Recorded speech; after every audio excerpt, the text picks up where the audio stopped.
So I want to talk around about what is this thing called active range and passive range. So when you're performing exercises and when you're doing uh, muscular contractions, we used to presume that muscles used to just work in any position. They work in wherever we want them to go. If they work in the extremes of ranges when they're stretched out here, to bring your arms into here, we presume that it's the same muscles that you see on an autonomy channel, or not a channel, on an autonomy board, and you see anatomy, sorry, not autonomy, everything's autonomy, an anatomy board, and you see and you presume that, okay, well, this chest brings this across here at all points.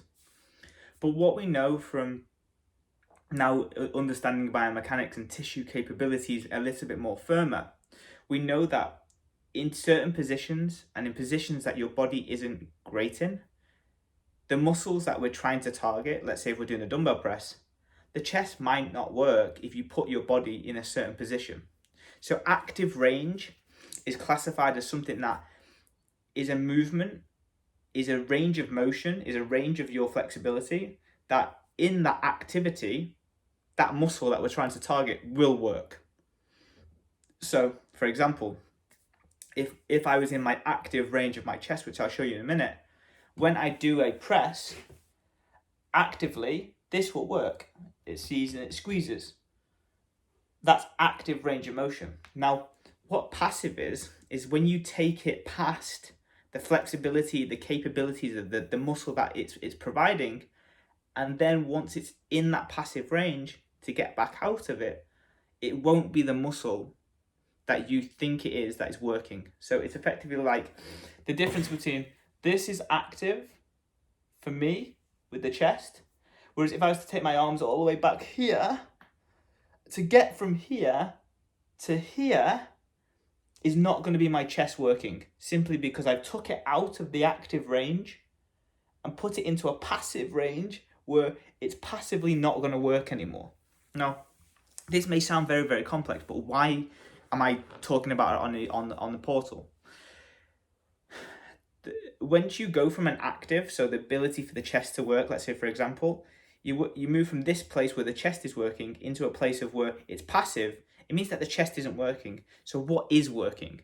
So we know that, let's say if you're doing a dumbbell press and you move into a passive range, there will be more stress on ligaments, joint capsules, shoulders, other excess muscles that won't be really supposed to be working during this time. So it's a safer model of use if you're looking at performing exercises.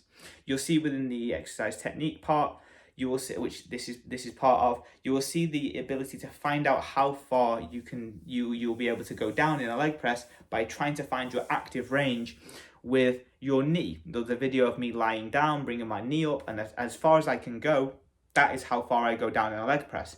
That is the active range of your hip flexion, which is your knee moving up to your body. So we need to find those active ranges to keep ourselves safe. Now, dumbbells, when they're in your hands, they will try and pull you down because of gravity. But it's our job to make sure that in every exercise that we do, we stay within these active ranges. Now, the beauty of active ranges is that everyone's is different. The flexibility that you have, the joint structure that you have, how much damn stress and sleep you had the night before, these all impact the ability of your joints to be in this active range or this passive range. So finding this out before each of your sessions is probably advisable to keep yourself safe. And you'll find that those that go into passive ranges more often will be the ones that are more injured the more the load goes up, because your tissues will be able to compensate and they will be able to get you from A to B, because our body is very adaptive.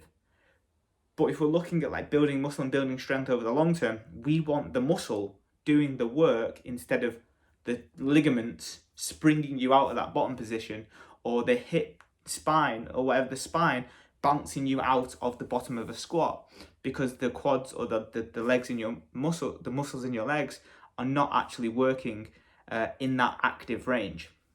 So to keep us the longevity of training, to keep that muscle from working, and you'll feel it a lot more. You'll find that once you find these active ranges, the target muscle that you're trying to work will feel a lot more worked. And if you go outside of them, you'll feel more like shoulder pain and elbow pain and knee pain and ankle pain, or loading, which will then result in pain potentially over the long term. And that's not going to be ideal. If you're getting pain in those joint areas, that's not the ability to build muscle. That is just you hurting your joints. So in the following videos, we're going to look at these active ranges, or anything that has like a finding your active range video, that I'll show you how to find it for that specific muscle group and to find it for your specific needs. I would just encourage you, even if they are like for when you first do it, especially for people that are in general population who haven't really been exposed to any type of active work before, you'll find that your flexibility gets better over time, because as I'll do in the next video, which is about how you don't need to work on your hamstring flexibility, and the flexibility comes from increasing strength in these muscles. You'll find that once you find these active ranges and you go to them and you continue to work within them, you'll find that your ranges become bigger because your muscles have got stronger, and therefore they are capable of taking more range of motion because they're stronger now. So once you do find them, continue to find them every single session, and then only honor it. So only go down to that position. So let's say, for example, there's going to be a video on the chest press one. If my chest press is only supposed to go down to here, any more than this, I can't go, which means that this is my active range. When I'm doing my dumbbell press, and I get the choice of just holding it here and pressing back up, and that'll feel it in the chest, or I get the chance to kind of just let it go, slip down, and then press it back up. It's not going. You have to be more disciplined with that so that you can feel it in this muscle, which is the whole overall goal. So hopefully that makes sense of what active range is versus passive.